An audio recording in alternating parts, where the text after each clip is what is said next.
Good morning students. आज हम पढ़ेंगे प्रतिचिह्न सिद्धांत एवं प्रतिदर्शी बंटन, sampling theory and sampling distribution. आधुनिक युग में अधिकतर अनुसंधान प्रतिचिह्न विधि द्वारा किए जाते हैं, क्योंकि सांख्यिकी का विश्वास है कि किसी क्षेत्र में यादृच्छिक रूप से चुनी गई यथेष्ट प्रतिदर्श इकाइयों में वे सभी विशेषताएँ पाई जाती है जो पूरे समग्र में अंतर्निहित होती है। इसी विश्वास के कारण हमारे अधिकांश निर्णय, वैज्ञानिक अनुसंधान और दैनिक जीवन की सामान्य क्रियाएं संपूर्ण क्षेत्र की कुछ प्रतिनिधि इकाइयों के गहन अध्ययन पर आधारित होती है।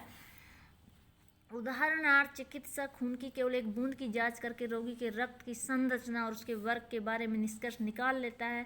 इसलिए देव चांस के आधार पर यथेष्ट इकाइयों का प्रतिदर्श चुनकर संपूर्ण क्षेत्र की विशेषताओं का अनभिन्न अनुमान लगाया जाता है। यही मूल प्रश्न प्रतिचिह्न सिद्धांत का आधार है। वस्तुतः प्रतिचिह्न सिद्धांत एक समग्र और उससे चुने गए प्रतिदर्शों के मध्य पाए जाने वाले संबंधों का वैज्ञानिक अध्ययन है। समष्टि एवं प्रतिदर्श, पॉपुलेशन एंड सैंपल। सांख्यिकी में समष्टि या समग्र का तात्पर्य किसी अनुसंधान क्षेत्र की सभी इकाइयों के समुदाय से है, जिसमें कुछ सामान्य विशेषताएं हो और जिनमें से कुछ इकाइयां अध्ययन हेतु चुनी जाए। भारतीय विश्वविद्यालयों में विद्यार्थियों की कुल संख्या, उत्तर प्रदेश में चीनी मिलों की कुल संख्या, एक पुस्तकालय में पुस्तकों की कुल संख्या इत्यादि समष्टि या समग्र के उदाहरण हैं। उल्लेखनीय है कि आजकल सांख्यिकी में पॉपुलेशन के समानार्थी शब्द यूनिवर्स का प्रयोग कम होता जा रहा है। प्रकार समष्टि परिमित हो सकता है अथवा अपरिमित।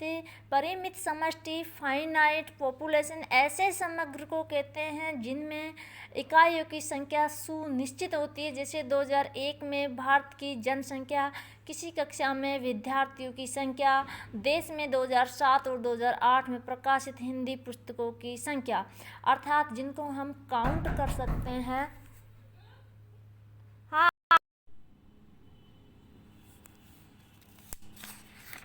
इस प्रकार जिन्हें हम काउंट कर सकते हैं उसे समष्टि परिमित कहा जाता है।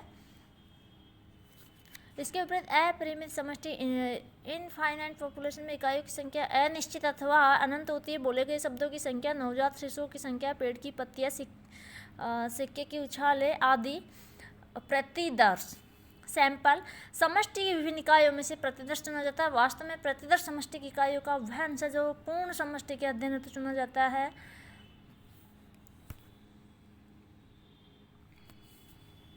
या लून चाओ के अनुसार प्रतिदर्श प्रतिचिह्न इकाइयों का वह समूह जो समग्र या प्रतिनिधि सूक्ष्म रूप होता था, जिसके आधार पर समष्टि के बारे में निष्कर्ष निकाले जाते हैं।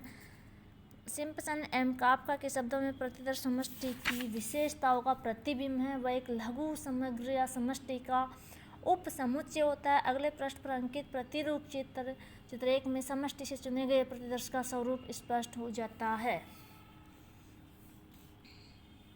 ये जो चित्र आप देख रहे हो जिसमें लिखा हुआ चित्र 1 प्रतिदर्श एवं समष्टि का प्रतिरूप चित्र।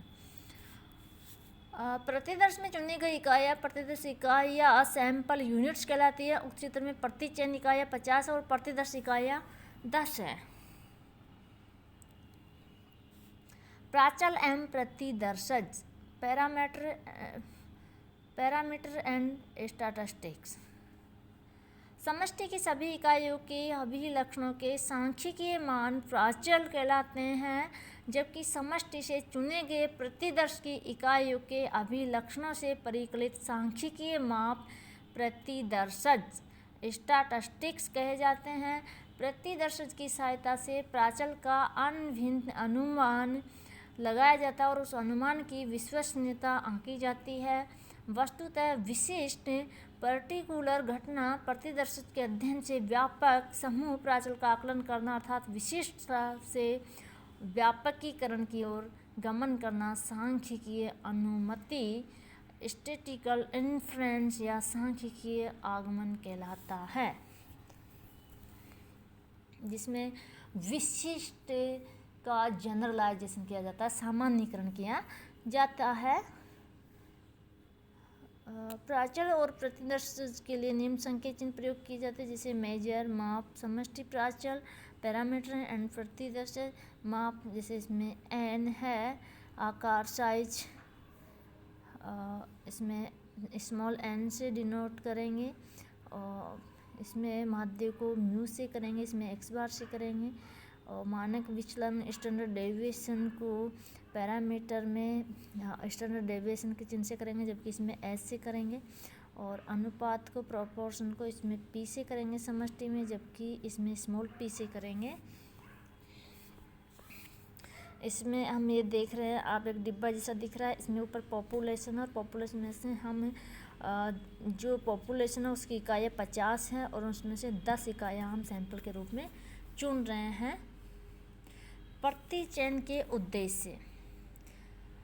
वेदरबर्न के अनुसार प्रतिचयन सिद्धांत प्रथम प्रतिदर्श की सहायता से समग्र के लक्षणों का अनुमान लगाने तथा द्वितीय अनुमानों की विश्वसनीयता का मूल्यांकन करने से संबंध रखता है। प्रतिचयन के निम्न प्रमुख उद्देश्य हैं: समष्टि प्राचल का अनुमान, एस्टिमेशन ऑफ पॉपुलेशन पैरामीटर।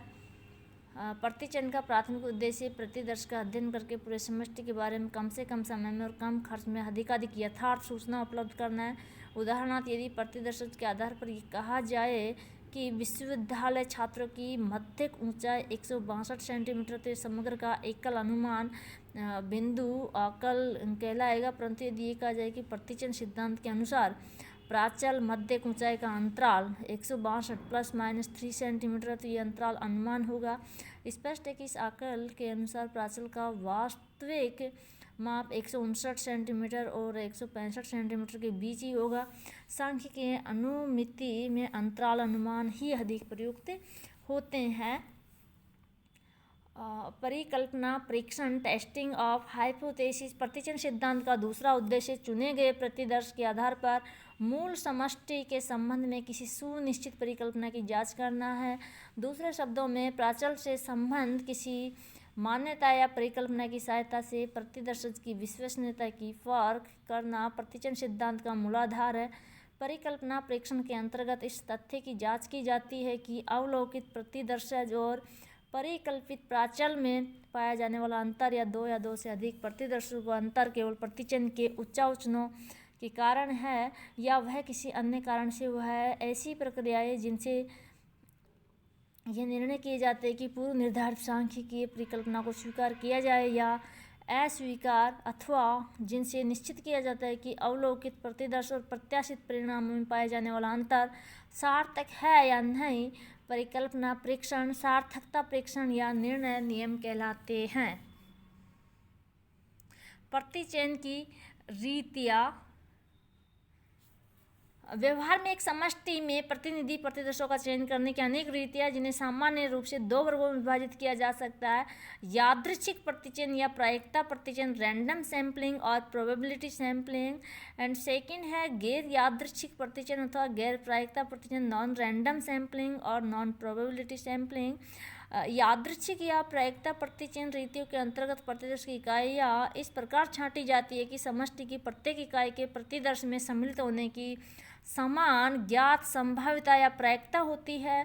चयन प्रक्रिया पूर्णतया वस्तुनिष्ठ और यादृच्छिक होती है, उस पर व्यक्तिगत अभिनीति या पक्षपात का कोई प्रभाव नहीं पड़ता। यादृच्छिक प्रतिचयन पर प्रायिकता नियम लागू किए जा सकते हैं और प्रक्रिया में होने वाली प्रतिचयन विचलनशीलता का स्वरूप यथोचित परिशुद्धता के अनुरूप निर्धारित किया जा सकता है। इस प्रकार प्रतिदर्श के प्रतिनिधि रूप के सांख्यिकीय मूल्यांकन की सहायता से प्रतिदर्श के आधार पर समष्टि के अभिलक्षणों का अभिन्नत आकलन किया जा सकता है और आकलन की परिशुद्धता भी ज्ञात की जा सकती है।